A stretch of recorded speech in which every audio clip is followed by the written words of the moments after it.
College యాజమాన్యం అందరం కలిసి సైబర్ ఫ్రాడ్ గురించి మరియు డ్రగ్స్ అవేర్నెస్ గురించి ఆర్థిక నేరాల గురించి క్లియర్గా వివరించడం జరిగింది. రాబోయే రోజుల్లో ఈ జనరేషనే కాబట్టి సైబర్ క్రైమ్ గురించి ఫేస్ చేయాల్సింది కాబట్టి అవగాహన ఉంటే నేరాలు జరగకుండా ఉంటాయనే ఉద్దేశంతో ఈరోజు వారికి సైబర్ జాగరూక దివాస్లో భాగంగా 250 మంది స్టూడెంట్స్కి నేను జైరాబాద్ టౌన్ ఎస్ఐ గారు పూర్తి అవగాహన కార్యక్రమం నిర్వహించడం జరిగింది.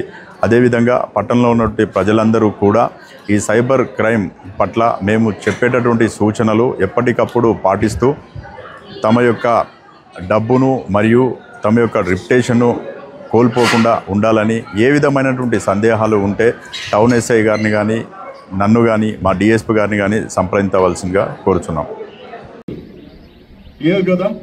మేము అంతా కూడా మీకోసం పనిచేయడం కోసం, మీరు కట్టేటటువంటి ట్యాక్స్ మాకు జీతం రూపంలో వస్తుంది. మిమ్మల్ని సేవ్ చేయడం మా బాధ్యత కాబట్టి ఇంతసేపు టైం తీసుకొని మీకు అందరికీ చెప్తున్నాం. చాలా మంది తల్లిదండ్రులు మా పాపని బయటకు పంపిస్తే అక్కడ మనం బ్లాక్ మెయిల్ చేస్తారు. వన్స్ ఆన్ చేస్తే మన ఏపీకే ఫైల్స్ ఇన్ఫర్మేషన్ తీసుకొని మన దగ్గర నుంచి థెఫ్ట్ చేస్తారు వాళ్ళు. అర్థమైందా? ఒకసారి మేము సంగారెడ్డి ఇట్లా పోతుంటే ఇస్మాయిల్ ఖాన్పేట దగ్గర అది పాలిటెక్నిక్ కాలేజ్ ఉంటుంది, బయటోని విలేజ్ అతను ఒక ఆయన బైక్ మీద ఫాస్ట్గా వస్తున్నాడు.